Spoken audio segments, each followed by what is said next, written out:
What do all of these things have in common? They are all aspects of the typical high school student's life. They are what consume our time, energy, and effort. All of these components make our lives pretty hectic, especially as we get older and take on more responsibility.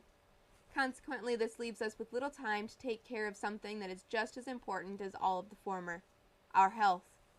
Poor health not only affects our performance now, but also in the long run when bad habits follow us into our adult lives.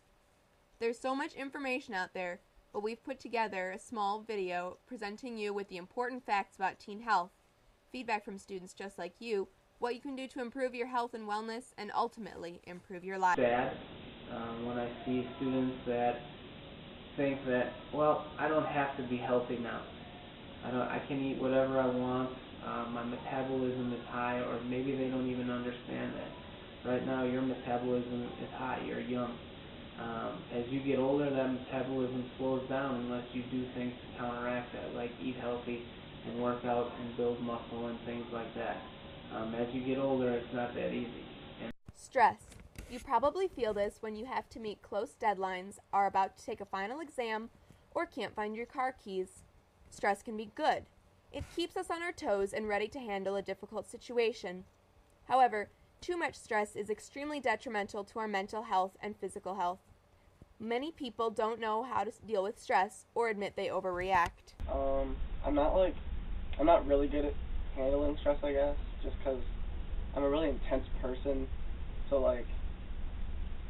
I'll shout at people or something. I just get really angry. But sometimes I just emotionally eat. I don't know, Well, I'm sure many people will tell you I don't manage it well because I'm always stressed. But otherwise, I just try to keep calm and try and come up with a schedule to keep me less stressed. I don't know what to do when I don't manage stress well. According to the American Institute of Stress, what's happening to your body when you feel stress is a release of the hormone adrenaline from the adrenal gland, which increases your heart rate, breathing rate, and blood pressure. Long-term stress can produce an elongated, stressful feeling, putting continuous pressure on your nervous system.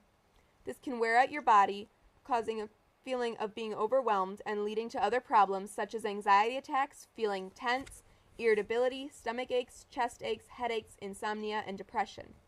Unfortunately, some students even turn to drugs or alcohol to cope, which causes even more health problems. Stress may not seem like a huge deal since most problems are only temporary. However, too much stress over a long period of time can lead to cardiovascular disease, depression, diabetes, plus a life spent in an unenjoyable state of being.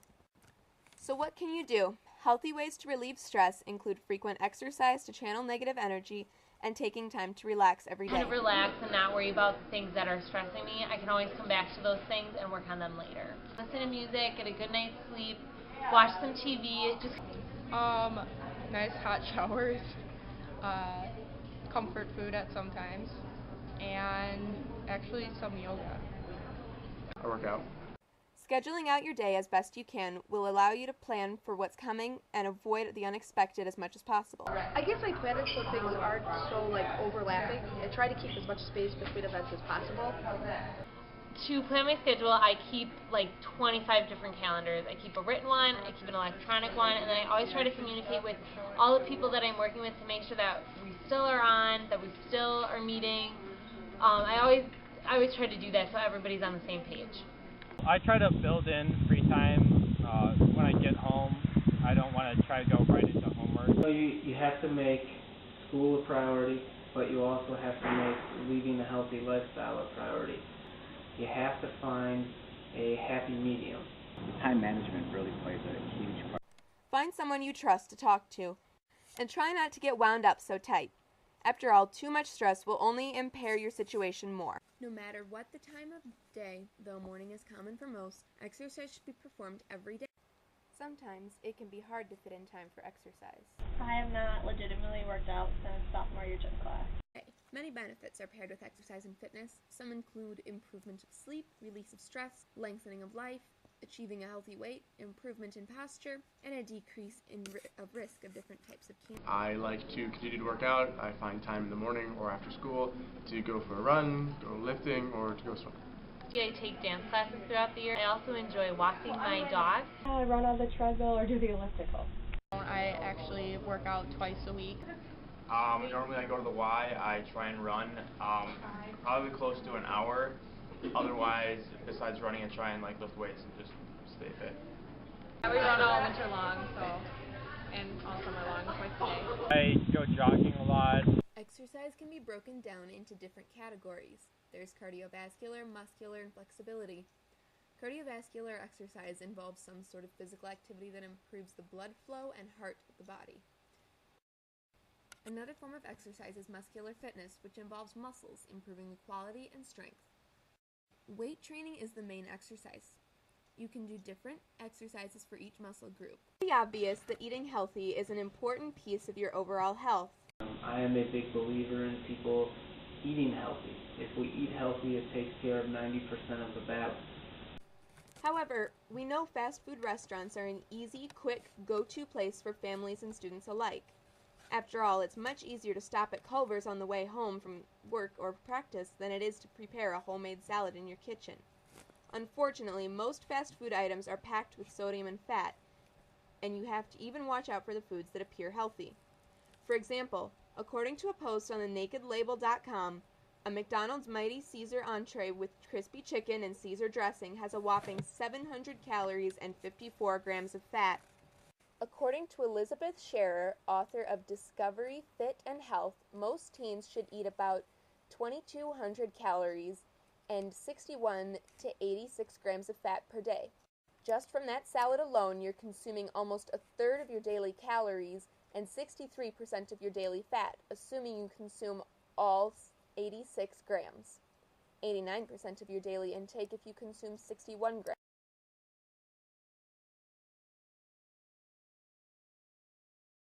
Probably eat 3 to 4 fruits and vegetables a day. I love fruits.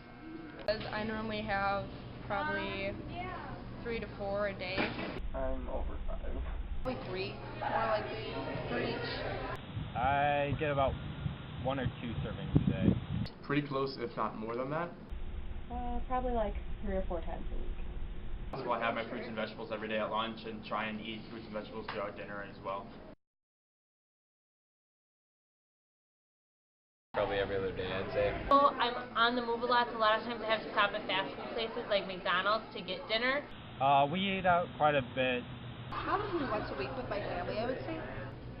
I try not to eat out too many times. Once every blue moon. Going out to eat is okay in moderation, but try to limit it to once or twice a month, if at all, and it will become more enjoyable when restaurant food is consumed as a treat rather than a regular diet. Moreover, eating fast food and junk food on a regular basis could lead to heart disease, diabetes, and obesity, according to Livestrong.com. If that's not enough to scare you, think about your budget. According to CBSNews.com, most Americans average about $5 a day on soda, candy, and/or fast food. If this trend keeps up, we spend about $1,820 a year. That's money that you not only are losing, but that you could put towards something more valuable, such as a car or college savings. It's important for everyone to eat healthy, but every individual has different nutritional needs depending on age, gender, level of physical activity, and health goals. A website that you can go to in order to plan out your meals is planmyplate.com. How many hours of sleep do you get a night?